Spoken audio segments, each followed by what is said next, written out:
हमारे लिए छत्रपति शिवाजी महाराज आराध्य देव है। मेरे आराध्य देव छत्रपति शिवाजी महाराज, मैं उनके चरणों में सर झुका करके क्षमा मांगने का कर रहा हूं। आराध्य देव की पूजा करने वालों को भी, उनकी भी सर झुका करके क्षमा मांगता हूं। मेरे संस्कार अलग है। आज इस कार्यक्रम की चर्चा करने से पहले मैं अपने हृदय के भावों को व्यक्त करना चाहता हूं। जब 2013 में भारतीय जनता पार्टी ने मुझे प्रधानमंत्री पद के उम्मीदवार के रूप में निश्चित किया, तो मैंने सबसे पहला काम किया था रायगढ़ के किले पर जाकर के छत्रपति शिवाजी महाराज की समाधि के सामने बैठ करके प्रार्थना की थी। एक भक्त अपने आराध्य देव को जिस प्रकार से प्रार्थना करता है, उसे भक्ति भाव से आशीर्वाद लेकर के मैंने राष्ट्र सेवा की एक नई यात्रा का आरंभ किया था। पिछले दिनों सिंधुदुर्ग में जो हुआ, मेरे लिए,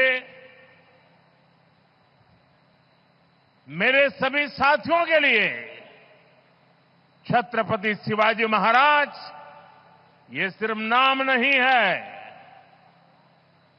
हमारे लिए छत्रपति शिवाजी महाराज ये सिर्फ राजा महाराजा राजपुरुष मात्र नहीं है।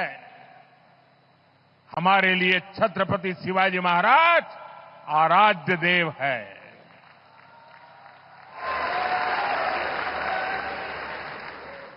और मैं आज सर झुका करके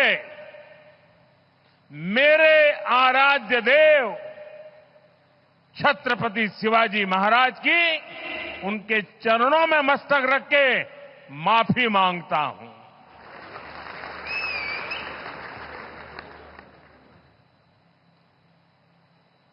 हमारे संस्कार अलग है। हम वो लोग नहीं हैं जो आए दिन भारत मां के महान सपूत, इसी धरती के लाल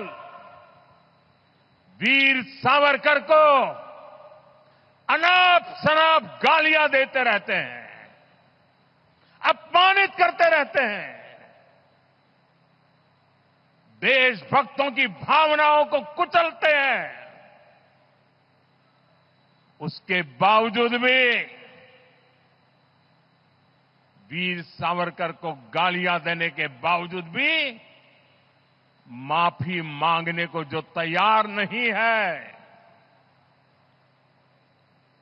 अदालतों में जाकर के लड़ाई लड़ने को तैयार है, इतने बड़े महान सपूत का अपमान करके जिनको पश्चाताप नहीं होता है, महाराष्ट्र की जनता उनके संस्कार को अब जान ले। और ये हमारे संस्कार है कि इस धरती पर आते ही आज मैंने पहला काम मेरे आराध्य देव छत्रपति शिवाजी महाराज में उनके चरणों में सर झुका करके क्षमा मांगने का कर रहा हूं। और इतना ही नहीं, जो लोग छत्रपति शिवाजी महाराज को अपने आराध्य देव मानते हैं, उनके दिल को जो गहरी चोट पहुंची है, मैं ऐसे आराध्य देव की पूजा करने वालों को भी, उनकी भी सर झुका करके क्षमा मांगता हूं।